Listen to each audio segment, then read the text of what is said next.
अगर इस कंपनी का मैक्स चार्ट ओपन करें तो ये कंपनी बहुत ही ज़्यादा पुरानी है। 2007 से ये कंपनी वर्क करती हुई नजर आएगी और अभी तक इस कंपनी ने ओवरऑल 60% का रिटर्न बना के दिया है। लेकिन ये रिटर्न जो है आप सभी को काफ़ी कम नज़र आ रहा होगा। लेकिन गाइस देखा जाए तो 2011 से लेके अभी तक इस कंपनी ने ऑलमोस्ट 1800% का रिटर्न दिया है। यानी कि पिछले 12 साल में इस कंपनी ने हर साल हमारा 100% से ज़्यादा का पैसा यहाँ पे ग्रो किया है। जैसा कि यहाँ पे आप देख सकते हो, मतलब हर साल ये कंपनी 100% का रिटर्न आपको बना के दे रही है। इसीलिए कहा जाता है कि स्टॉक मार्केट में कोई भी स्टॉक बाय कर रहे हो, सबसे ज़्यादा जरूरी समय कि किस समय पे हम स्टॉक बाय कर रहे हैं। सपोज करो आप इस लेवल के आसपास स्टॉक बाय करते 2007 में, तो अभी तक आपको सिर्फ और सिर्फ 60% का रिटर्न मिलता। लेकिन अगर आप इसको 2012 में या 2011 में बाय कर लेते तो अभी तक ऑलमोस्ट 1800% का रिटर्न ये कंपनी हमें दे चुकी होती। अगर हाई तक की बात करें तो यहाँ पे भी इस कंपनी ने ऑलमोस्ट अपने इन्वेस्टर्स का जो पैसा है देखोगे तो 22 गुना तक किया है। तो मेरे हिसाब से देखा जाए इस स्टॉक पे हमको अपनी नज़र जो है बना के रखनी चाहिए, क्योंकि ऑलमोस्ट हर साल 100% का रिटर्न इस कंपनी ने बना के दिया है। ये company banking sector and financial services provide करती हुई नजर आएगी। साथ में ये company health care, communication, media, technology और अदर बहुत सारी डाइवर्सिफाई इंडस्ट्रीज को सर्विसेज जो है प्रोवाइड करती हुई नजर आएगी। और गाइज ये कंपनी जो है 100 से ज़्यादा क्लाइंट्स को सर्विसेज प्रोवाइड करती है 36 से ज़्यादा कंट्रीज में, जिनमें यूएसए हो गया, यूके हो गया, फिलीपींस हो गया और इंडिया मौजूद है। अगर हम बात करें यहाँ पे मार्केट कैप की तो ऑलमोस्ट 9000 करोड़ के आसपास का मार्केट कैप है। यानी कि ये एक मिड कैप कंपनी है। और सबसे जरूरी बात यहाँ पे ये है कि जो एफआई की होल्डिंग है यहाँ पे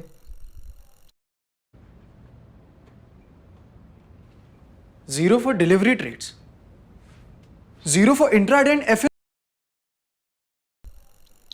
ऑलमोस्ट 8% के आसपास आपको एफआईज, मतलब 9% के आसपास यहाँ पे आपको एफआईज की होल्डिंग नजर आएगी। और डीआईज की बात करें तो ऑलमोस्ट 15%, मतलब कुल मिला के क्वालिफाइड इंस्टीट्यूशंस की जो होल्डिंग है 24% के आसपास इस कंपनी में बनी हुई है। जी हाँ गाइज, एक मिड कैप कंपनी है, उसमें 24% के आसपास आपको एफआईडीआई की होल्डिंग नजर आ रही है, जो कि एक काफ़ी अच्छा नंबर है। और यहाँ पे प्रमोटर्स की बात करें तो ऑलमोस्ट 53%। और जिस कंपनी में 50% से ज़्यादा प्रमोटर्स होते हैं, बहुत ज़्यादा चांसेस है कि वो कंपनी हमें एक अच्छा खासा रिटर्न बना के दे। जैसा कि यहाँ पे आप देख सकते हो, कंपनी ने अच्छा खासा रिटर्न दिया भी है। पिछले 10-11 सालों से हर साल पैसा डबल कर रही है। और यहाँ पे एफआईज, डीआईज की भी इन्वेस्टमेंट नज़र आ रही है। और जिस कंपनी में एफआईडीआई है वहाँ पे हम आंख बंद करके इन्वेस्टमेंट कर सकते हो, क्योंकि वो काफ़ी ज़्यादा कड़ी रिसर्च करते हैं, उसी के बाद किसी कंपनी में इन्वेस्ट करते हैं। ओवरऑल देखोगे कंपनी के जो एसेट है वो भी ज़्यादा है, ऑलमोस्ट 5600 करोड़ के।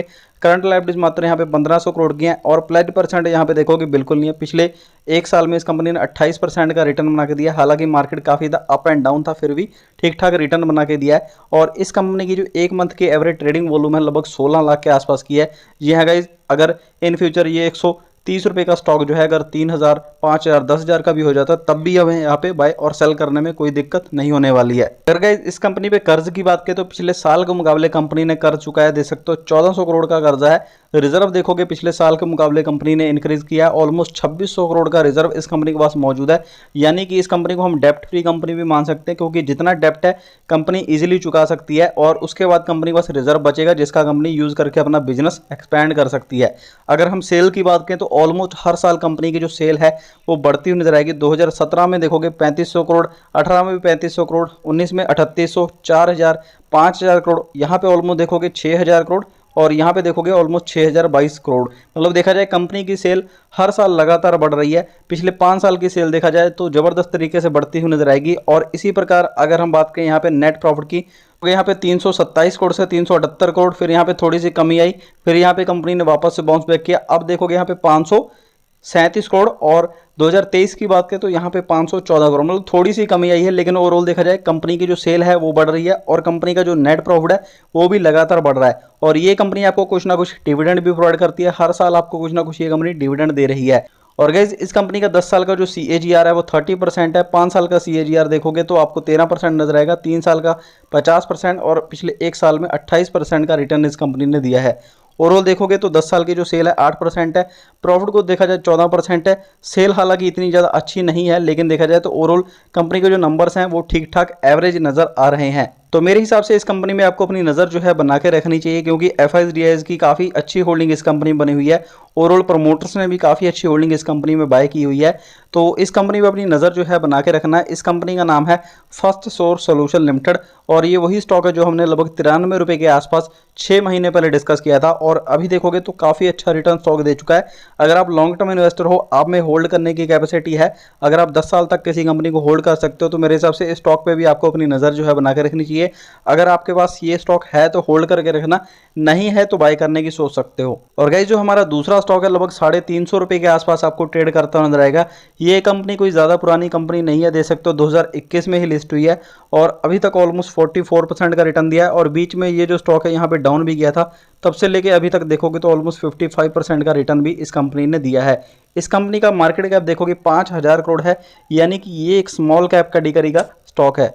गाइज इस कंपनी में जो प्रमोटर्स की होल्डिंग है ऑलमोस्ट 60% के आसपास बनी हुई है, और डीआईएस की देखोगे तो 13% होल्डिंग है, और एफआईएस की बात करें ऑलमोस्ट 12%। मतलब कुल मिला के यहाँ पे क्वालिफाइड इंस्टीट्यूट्स की जो होल्डिंग है लगभग 25% के आसपास है, और प्रमोटर्स की भी होल्डिंग जो है 50% से यहाँ पे अबव बनी हुई है। अगर इस कंपनी पे हम डेप्ट की बात करें तो सिर्फ और सिर्फ 200 करोड़ का कर्जा है। रिजर्व देख सकते हो लोग लगभग 1300 करोड़ के आसपास का मौजूद है, यानी कि ये कंपनी भी एक डेप्ट फ्री कंपनी है।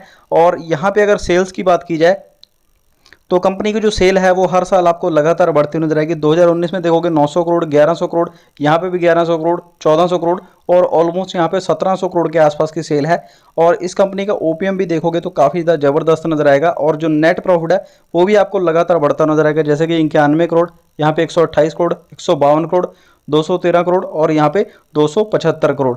तो देखोगे कंपनी की जो सेल है वो लगातार बढ़ रही है, और इस साल की जो सेल्स ग्रोथ है वो 21% रही है। प्रॉफिट ग्रोथ देखोगे ऑलमोस्ट 30% रही है, और पिछले एक साल का रिटर्न देखा जाए तो 55% है, और रिटर्न ऑन इक्विटी भी कंपनी की ठीक ठाक है।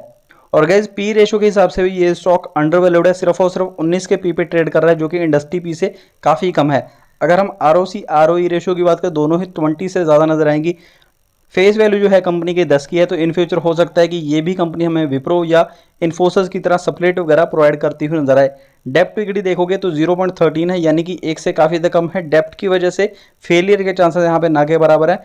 फ्री कैश फ्लो काफ़ी अच्छा है। प्रमोटर्स की भी होल्डिंग शानदार इस कंपनी में बनी हुई है, और ओवरऑल इस कंपनी के जो एसेट है वो भी ज़्यादा है, ऑलमोस्ट 2000 करोड़ के, और जो करंट लाइबिलिटीज है मात्र यहाँ पे 344 करोड़ की है। बाकी यहाँ पे देख सकते हो प्लेजिंग बिल्कुल भी नहीं है, और ट्रेडिंग वॉल्यूम देखोगे तो 2 मिलियन से ज़्यादा की यहाँ पे मौजूद है, यानी कि इन फ्यूचर बाय सेल से रिलेटेड भी कोई दिक्कत नहीं होने वाली है। तो मेरे हिसाब से इस कंपनी में भी आपको अपनी नज़र जो है बना के रखनी चाहिए। कंपनी का नाम है सीएमसी इन्फो सिस्टम लिमिटेड। ये कंपनी भी आईटी सेक्टर से बिलोंग करती है। और गाइज इस वीडियो में हमने दो स्टॉक्स के बारे में चर्चा की है, जो कि यहाँ पे एक स्मॉल कैप स्टॉक था और एक यहाँ पे था मिड कैप स्टॉक। तो फर्स्ट जो स्टॉक है वो मिड कैप है, और ये एक स्मॉल कैप स्टॉक है। इन दोनों कंपनीज में हम लॉन्ग टर्म के लिए इन्वेस्टमेंट करके चल सकते हैं, क्योंकि यहाँ पे एफआईज और डीआईज दो कुल मिला के यहाँ पे क्वालिफाइड इन्वेस्टर्स की दोनों कंपनी में जो होल्डिंग है 25% के आसपास है, जो कि एक काफ़ी अच्छा नंबर है। और अगर एफआईडीआईज की इतनी